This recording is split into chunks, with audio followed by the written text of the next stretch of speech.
That night, the hospital ran out of oxygen. Not completely, just enough to create a problem nobody ever wants to face. 2 patients, 1 cylinder, 1 choice. It was supposed to be a quiet night shift, the kind nurses pray for. No emergencies, no shouting relatives, no running up and down, just peace. Even Nurse Amaka had relaxed a little. Tonight goes soft.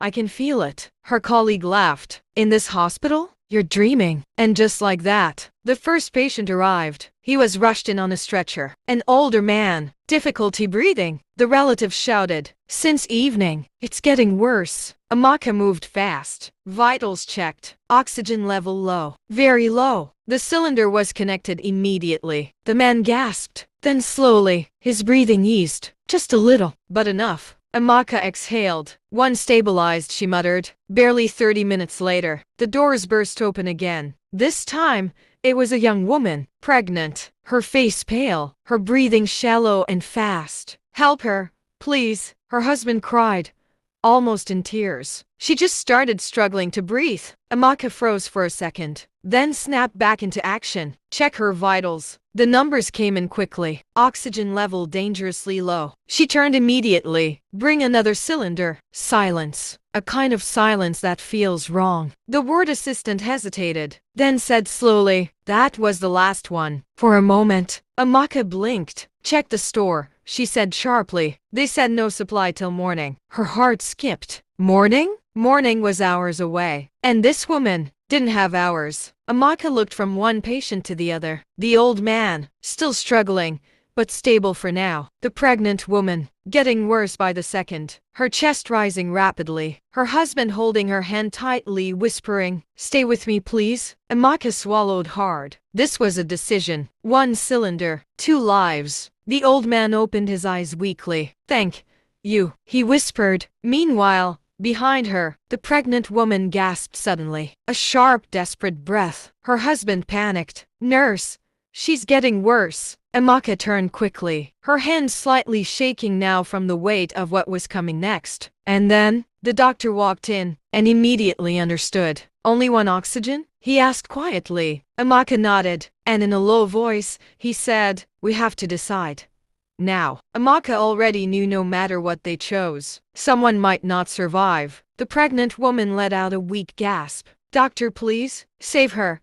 She's carrying our baby." His voice cracked. "We've been waiting for this child for years." The words hung in the air, heavy, painful. Across the room, the old man shifted slightly. His daughter, who had been quiet all along, suddenly spoke. "Please, don't remove it from my father." Her voice trembled. "He's all I have." She stepped closer, almost protective. "If anything happens to him, She couldn't finish the sentence. Amaka looked from one face to the other. Tears, fear, hope, all fighting in the same room. And in the middle of it, a single oxygen cylinder. For one strange second, who do you save when you can't save both? The doctor spoke, firm but calm. "We focus on who has the better chance to survive with intervention." But still, painful. Amaka nodded slowly. Her hands moved toward the oxygen regulator, but her heart resisted. Then suddenly, a voice broke through, weak, barely audible. "Remove it." Everyone turned. It was the old man. His daughter rushed to him. "Papa, no!" "Don't say that." But he shook his head slightly, his breathing uneven. "Let her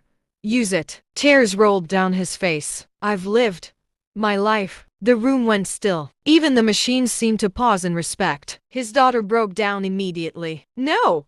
You can't say that! You're not going anywhere." She held him tightly, as if holding him could stop time. The pregnant woman's husband froze. He didn't speak, didn't move, because gratitude and guilt had collided inside him at the same time. Amaka felt her chest tighten again, because now, the decision had shifted. But the weight? Still there. The doctor stepped closer to the old man. "Sir, we're not giving up on you." But the old man gave a faint smile. "You're not." "I'm choosing." A pause. Then, with surprising humor, he whispered, "At least, let me be a hero small." A weak chuckle escaped his lips. Even in that moment, he still found a way to make them smile through tears. Amaka quickly looked away, because her eyes were filling now. This job would humble you. The doctor closed his eyes briefly, then nodded, prepared to switch. Amaka's hands trembled as she reached for the oxygen tubing. The sound of the cylinder suddenly felt louder again. Ticking, counting, deciding. She moved toward the old man first. Her fingers paused just above the line, because once she did this, there was no going back. Behind her, the pregnant woman gasped again, sharper this time, more urgent. Increase speed, the doctor said. We're running out of time. Amaka swallowed hard. Her hand tightened, and slowly, she began to disconnect the oxygen.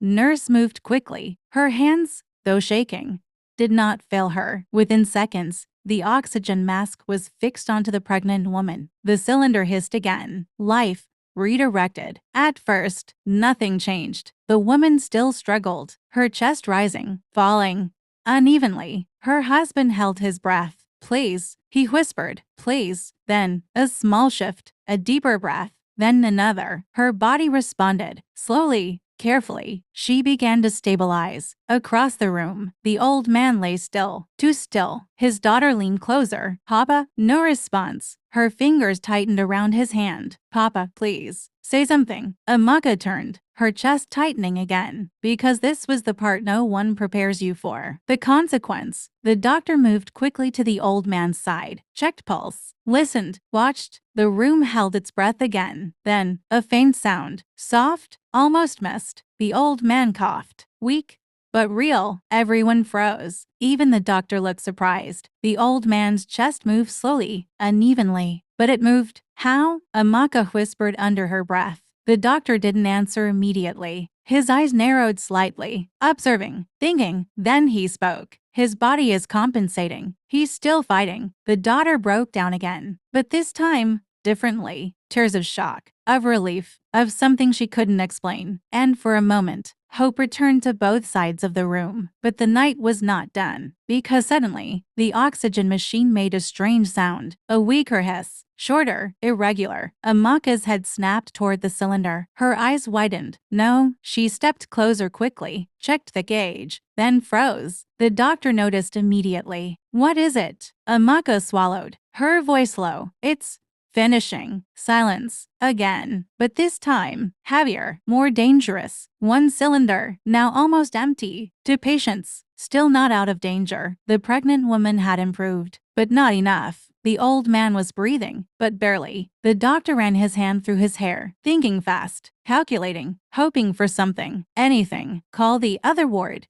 he said quickly. Check if anyone has spare oxygen, anything. A nurse rushed out immediately, footsteps echoing down the corridor. The cylinder hissed, weaker, weaker, like a candle about to go out. The old man opened his eyes slightly, just for a moment. He turned his head, very slowly, toward the pregnant woman. And then, with the faintest smile, he whispered, make sure that baby sees the world. Amaka felt it this time, deep, that quiet ache in her chest, the kind that stays long after the shift ends. The pregnant woman took another breath. Stronger now, but still not safe. Not yet. The sound of running footsteps returned. The nurse burst back in, breathless, hopeful, and afraid at the same time. Doctor, the cylinder gave one last weak hiss. And then, everything changed.